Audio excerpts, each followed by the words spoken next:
지혜수의 말씀입니다. 부드러운 정적이 만물을 뒤덮고 시간은 흘러 한밤중이 되었을 때 당신의 전능한 말씀이 하늘의 왕자에서 사나운 전사처럼 멸망의 땅 한가운데로 뛰어내렸습니다. 그는 당신의 단호한 명령을 날카로운 칼처럼 차고 우뚝 서서 만물을 죽음으로 가득 채웠습니다. 그가 땅 위에 서니 하늘까지 닿았습니다. 당신의 명령에 따라 온 피조물의 본성이 저마다 새롭게 형성되어 당신의 자녀들이 해를 입지 않고 보호를 받았던 것입니다. 진영 위는 구름이 덮어주고 물이 있던 곳에서는 마른 땅이 나타나는 것이 보였으며 홍해는 장애물이 없는 길로 거친 파도는 풀 많은 벌판으로 바뀌었습니다. 당신 손길의 보호를 받는 이들은 그 놀라운 기적을 보고 온 민족이 그곳을 건너갔습니다. 그들은 풀을 뜯는 말들 같았습니다. 또 어린 양들처럼 이리저리 뛰면서 주님, 자기들을 구해내신 당신을 찬양하였습니다.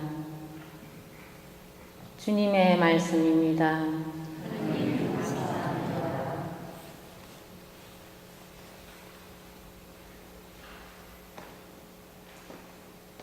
주님이 이루신 기적을 기억하여라. 그분께 노래하여라. 찬미 노래 불러라. 그 모든 기적 이야기하여라. 거룩하신 그 이름 사랑하여라. 주님을 찾는 마음은 기뻐하여라. 그분은 그 땅의 모든 바다들을 모든 정력의 첫 소생을 치셨네. 이스라엘이 은과 금을 들고 나오게 하셨네. 그 지파들에는 낙오자가 없었네. 당신 종 아브라함에게 하신 그 거룩한 말씀 기억하셨네. 당신 백성을 기쁨 속에 뽑힌 이들을 환호 속에 이끌어내셨네. 알렐루야. 하느님이 복음을 통하여 우리를 부르시어 우리 주 예수 그리스도의 영광을 차지하게 하셨네. 할렐루야.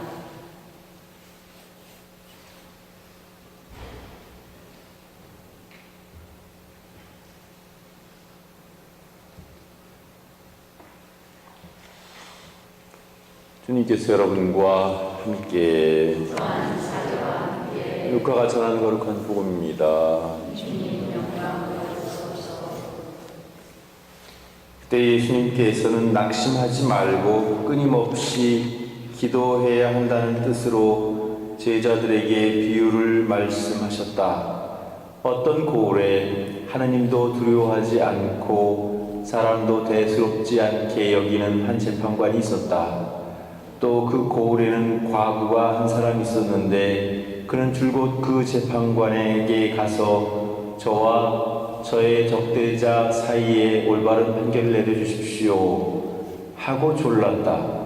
재판관은 한동안 들어주려고 하지 않다가 마침내 속으로 말하였다. 나는 하느님도 두려워하지 않고 사람도 대수롭지 않게 여기지만 저 과부가 나를 이토록 귀찮게 하니 그에게는 올바른 판단을 내려주어야겠다. 그렇게 하지 않으면 끝까지 찾아와서 나를 괴롭힐 것이다. 주님께서 다시 이르셨다. 이 불의한 재판관이 하는 말을 새겨들어라. 하느님께서 당신께 선택된 이들이 밤낮으로 부르짖는데 그들에게 올바른 판결을 내려주지 않으신 채 그들을 두고 미적거리시겠느냐. 내가 너희에게 말한다. 하느님께서는 그들에게 지체 없이 올바른 판결을 내려주실 것이다. 그러나 사람의 아들이 올 때에 이 세상에서 믿음을 찾아볼 수 있겠느냐.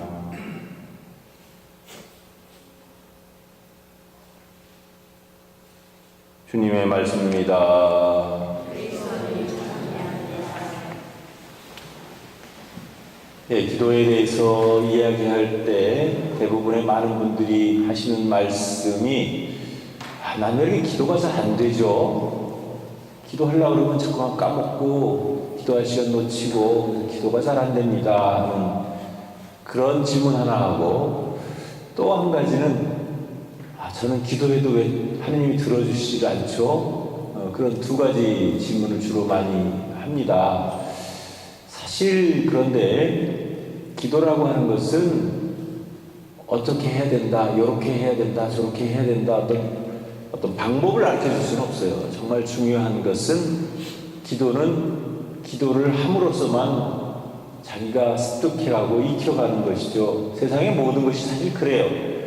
남들이 가르쳐줄 수는 있지만 직접 자기가 해보지 않은 다음에는 그게 어떻게 되는 것인지 그거에 대한 감도 없고 또 어떤 요령도 없어요. 근데 자기가 뭘 이렇게 해보다 보면 이렇게도 해보고 저렇게도 해보고 이런 생각도 해보고 저런 궁리도 내보고 그런 가운데 나름대로 자기가 습득하게 되는 것이죠. 기도도 마찬가지입니다.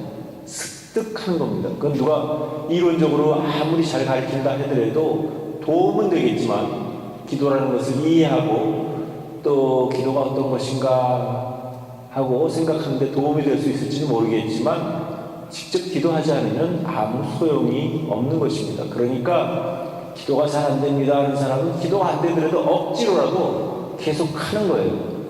그렇게 계속 함으로써 그 기도가 자기에게 몸에 배게 되고 또 자기 나름대로 그런 요령을 또 그런 방법을 자기 스스로 깨닫고 또 그것을 습관화해 나가야 됩니다. 그래서 기도는 한두 번 바치고 치워버릴 것이 아니고 정말 끊임없이 내가 살아 숨쉬는 동안에는 항상 기도할 줄 알아야 하는 것이죠.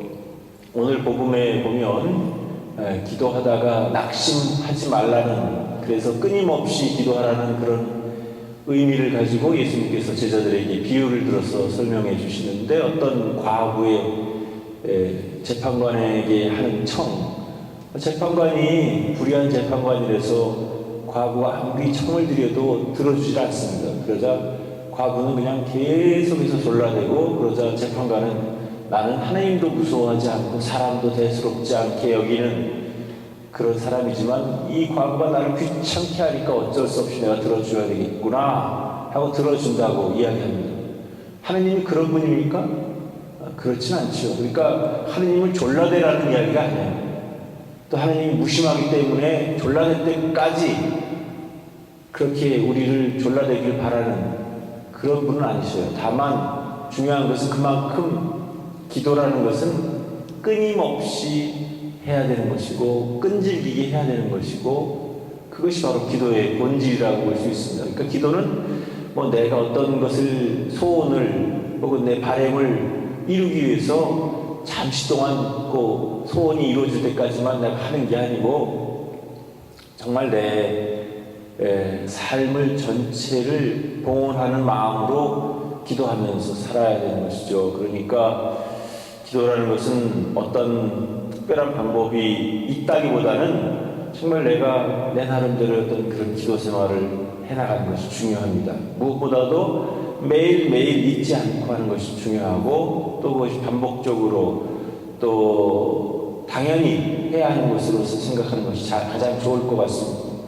그래서 특별히 우리가 아침에 일어나자마자 바치는 기도와 저녁에 잠자기 전에 마지막으로 바치는 그 기도 잊지 않고, 꼭 장황하고 길지 않아도 좋으니까 짧은 기도라도 짧은 생각이라도 그 순간에 하나님을 인식하고 하나님께서 나와 함께 계셔 주십시오. 오늘 하루를 잘 이끌어 주십시오. 제가 편안한 마음으로 오늘 하루를 잘 살 수 있도록 도와주십시오. 또 옳은 생각과 옳은 행동을 할 수 있도록 해주십시오. 뭐 그런 식으로 이렇게 짧게 그렇게 하지만 하느님이 나와 함께 계시다는 것을 의식하는 것, 생각하는 것, 그것 자체가 바로 기도라고 볼 수 있어요. 그리고 기도의 가장 큰 효과는 제가 보기에는 그 기도가 들어주고 안 들어주고 내 소원이 이루어지고 안 이루어지고가 아니라 정말 내가 답답할 때, 내가 정말 어디에도 하소연할 수 없고 정말 힘들고 고통스럽고 어려워서 어쩌면 정말 죽고 싶은 마음이 들었을 때 그 마지막 순간에 우리가 호소할 수 있는 분이 계시다는 것, 그리고 내가 그 호소를 바치면 그 호소를 들어주신다는 것, 꼭 어떤 결과를 나에게 주셔서가 아니라 나에게 내 기도를, 내 호소를 들어주시는 분이 계시다는 것 그 자체가 얼마나 다행이고 또 우리에게 얼마나 큰 위안이 되는 일인지 몰라요. 그러니까 신앙을 갖지 못하고 또 기도라는 걸 모르는 사람들에게는 어떤 어려움이 닥치거나 정말 힘들고 고통스러운 일이 있으면 그냥 걱정과 근심만 하다가 그냥 다 끝나고 말죠. 그렇지만 우리는 근심과 걱정 대신에 하느님께 호소하고 나의 이런 어려움을 이렇게 부탁드리고 또 이 어려움을 극복할 수 있는 힘을 주시도록 기도하고 그렇게 하다 보면 사실 많은 위안을 얻습니다.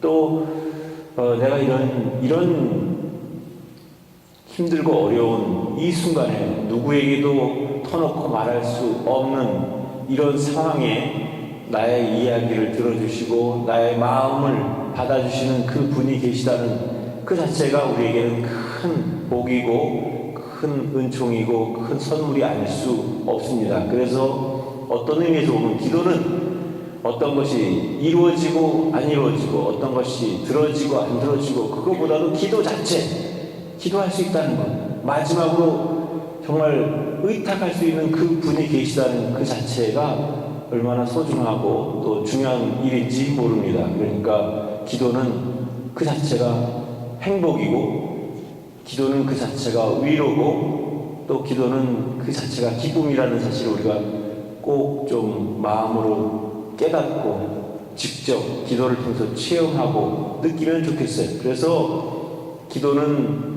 부담스러운 것이 아니고 또 기도는 너무 의무 때문에 하는 그런 의무적인 것이 아니고 정말 내 마음에서 우러나오는 그대로 내 마음을 늘 하나님께 바치고 하나님께 내보이고 그렇게 하는 것이 바로 기도라는 사실. 그래서 묵주기도 많이 바치는 거 좋죠. 그렇지만 묵주기도 몇십 단 바치는 그것만이 중요한 게 아니라 내 마음을 하나님께 바치고 또 하나님과 내가 함께 있음을 의식하는 것 그것 자체가 기도라는 사실을 꼭 기억했으면 좋겠어요.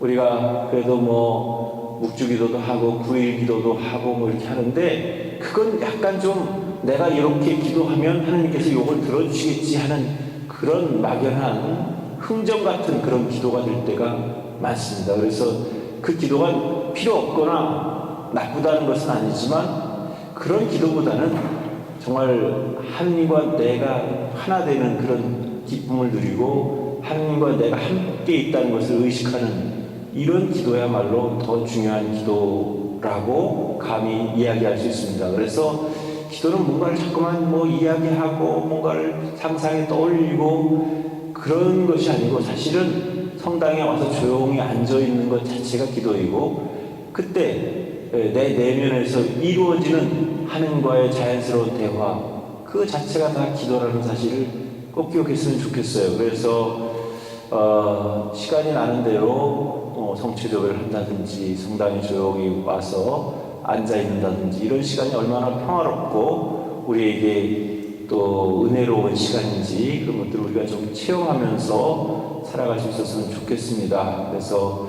기도를 하되 어떤 목적을 가지고 목표를 가지고 이걸 이렇게 기도하면 들어주시겠지 하는 그런 생각보다는 오히려 하나님과 함께 있음을 기뻐할 수 있는 그런 기도를 우리가 바칠 수 있었으면 좋겠습니다.